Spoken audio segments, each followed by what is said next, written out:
Apagamos as luces xa. Sí, non? Bueno, que vos parece?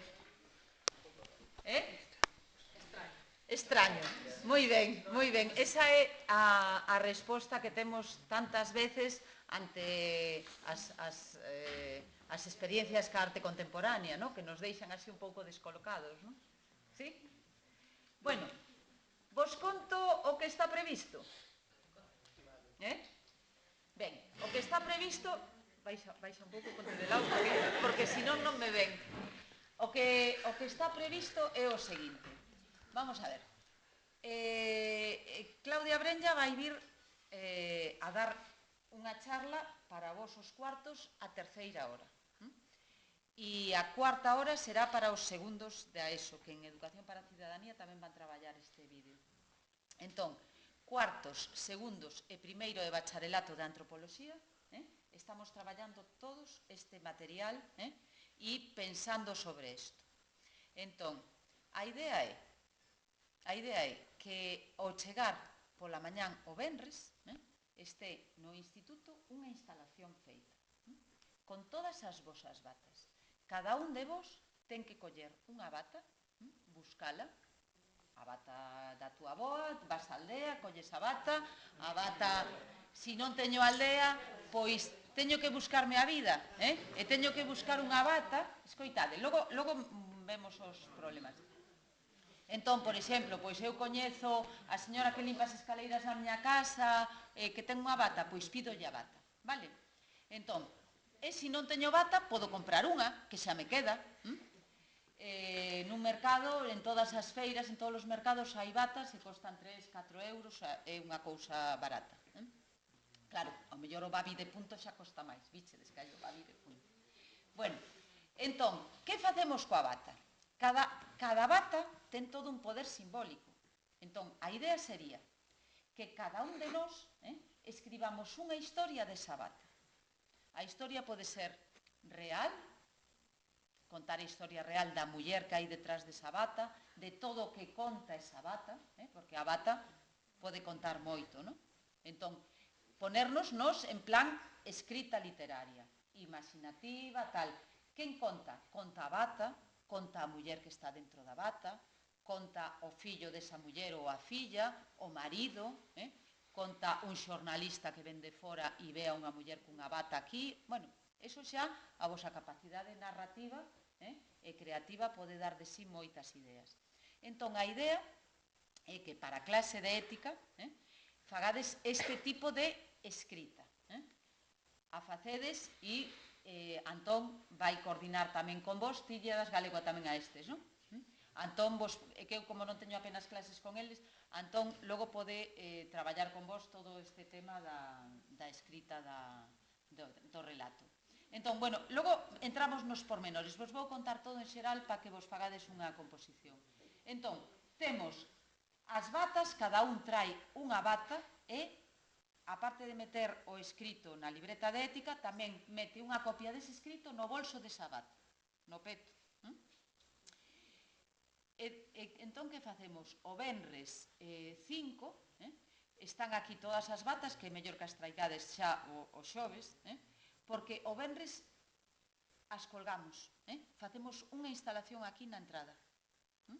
Todas as batas como se isto fose un museo de arte contemporánea. As batas colgadas deses, xa encargamos perchas nunha tintorería, esas perchas que non pesan nada, e as vamos a colgar aí, e logo vamos a colgar unha corda grande, nunha especie de arnés que hai aí, e na corda con nudos, como se fose un mexilón, toda colgada de batas. Entón, ao chegar ao instituto, o luns 8 de marzo, ao mellor xa o facemos os xoves, isto é unha cousa que ainda estamos aí amañando, a xente verá o instituto invadido de batas. E entón, a ver de aí que sacan, é como un xogo que nos facemos, non? Un reto de retar a xente a ver que vexan as batas e a ver a xente que pensa. Despois temos a conferencia charla coa directora na biblioteca. Entón, falamos con ela, tal. E ela tamén vai flipar de ver as batas colgadas e todo isto. E logo, descolgamos as batas, todos nos poñemos as batas e vamos ao patio de fora. E no patio de fora haberá pintada unha silueta dunha bata xigante, e entón todo o mundo que leva a bata posta, vamos a dicir cuarto A, e cuarto A, pasades todos e ides colocando a bata, a vosa bata estirada nesa silueta da bata, e vamos a facer un patchwork con todas as batas, facemos un collage, con todas as batas ali postas. De tal maneira, cuarto A, cuarto B, segundo A, primeiro de antropoloxía, vale? Todos os grupos van a ir pasando e poñendo a bata. O que nos parece que podía estar ben sería que a medida que cada grupo vai colocando as batas, se poidesen ir lendo algunha das redaccións dos grupos que están participando en poñer a bata.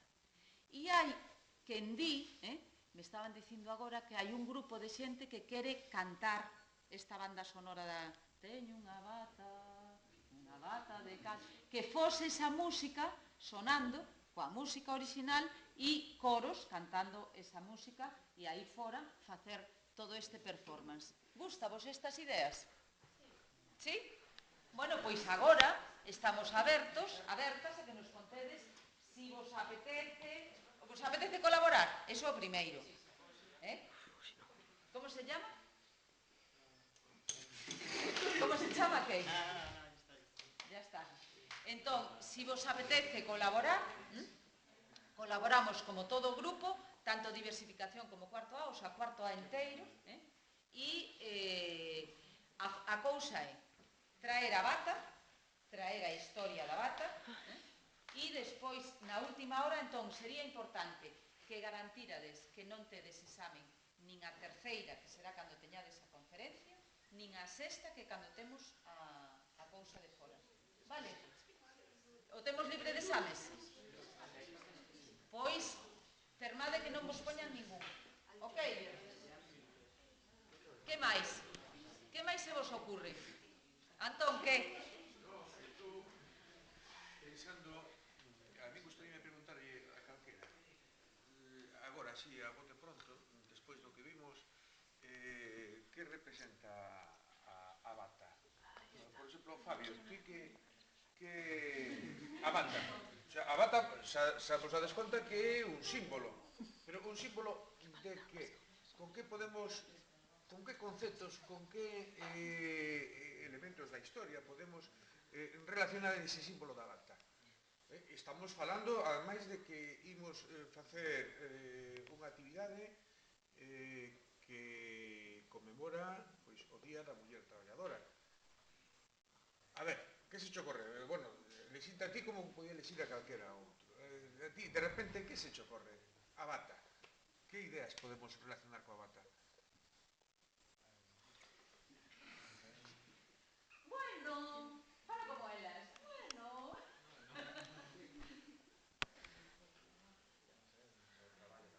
O traballo da muller, perfectamente, o traballo da muller. Pero, bueno, tamén podemos dicir, hai outro símbolo, algún outro símbolo, non é o momento, en contraposición, tamén hai elementos que simbolizan o traballo do home.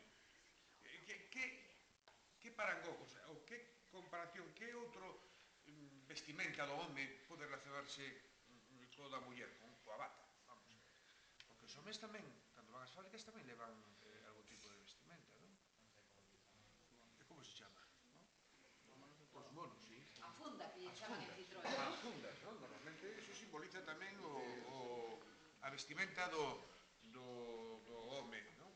Pero, evidentemente, ahora hai que relacionar iso con outros elementos da historia, non?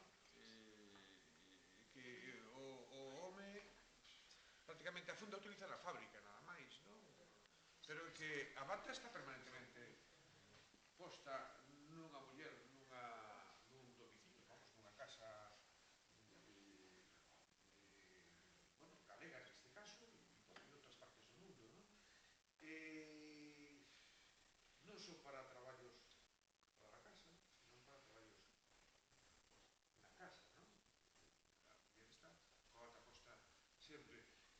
Si captades a idea, símbolo da bata, seguramente lle poderedes poñer moito entusiasmo a calquera historia que pueda estar detrás dunha bata, non?